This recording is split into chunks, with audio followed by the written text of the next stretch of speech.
I am a slut and had intimacy with her boyfriend, so I now have to sleep with her. This is only the first story about one of the weirdest humans I have ever encountered. It all played out back in my early 20s, when I was living in a collective kind of arrangement. I am one odd cookie, a bisexual and polyamorous woman that is quite open with my BDSM interest, but my woke roommates was all kosher with it. I have experience in intimacy yet, and many came to me with questions, and I even arranged a test fest where we invited a nurse to come over and we all got tested for STDs, then partied as the award for our bravery. Can't recommend it enough for any group of friends.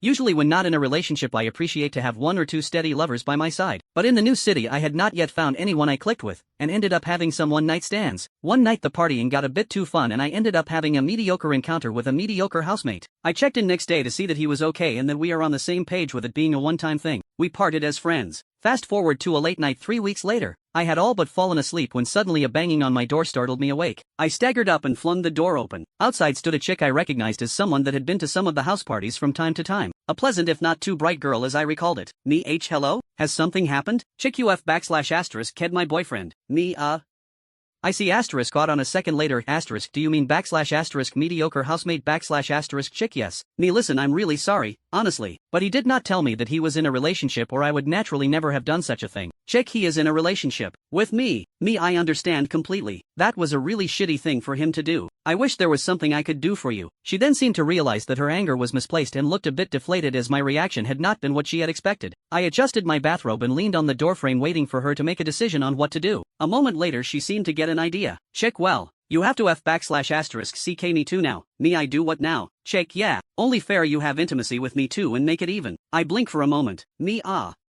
no thank you, I don't think that's a good idea. I think it's better that you two talk it out and that I stay out of it all. I've done enough here. Chick no you haven't. You can't just refuse me now. You owe me. Me what? I owe you? You demand me to have intimacy with you to get even on your partner? That is not how this work, hun. Chick when you F / ck someone else's man it do. Besides, you a bisexual dominatrix or whatnot and you have intimacy with anyone, it shouldn't be a big deal for you to give me some head. I've gotten that line before, but this was the weirdest slut shaming I have ever had thrown at me and I stood perplexed trying to figure out if she was gaslighting me or if I was actually going crazy. All of a sudden, boyfriend in from left. BF chick, what are you doing? I told you not to drag her into this. She didn't know. Chick looks at him, then back at me with an evil grin. She looked like she had just won the lottery. Chick well, I ain't here for no fight, boy. I am here to have some kinky, lesbian F / king all night long. And then I gonna do it all over again in the morning. Ain't nothing you can do about it. She then made a motion as if to enter my room and I decided that I was neither sober nor drunk enough to deal with this and so I simply closed the door in her face. They continued their bicker for over 15 minutes outside my door. Remember kids, don't sleep where you eat.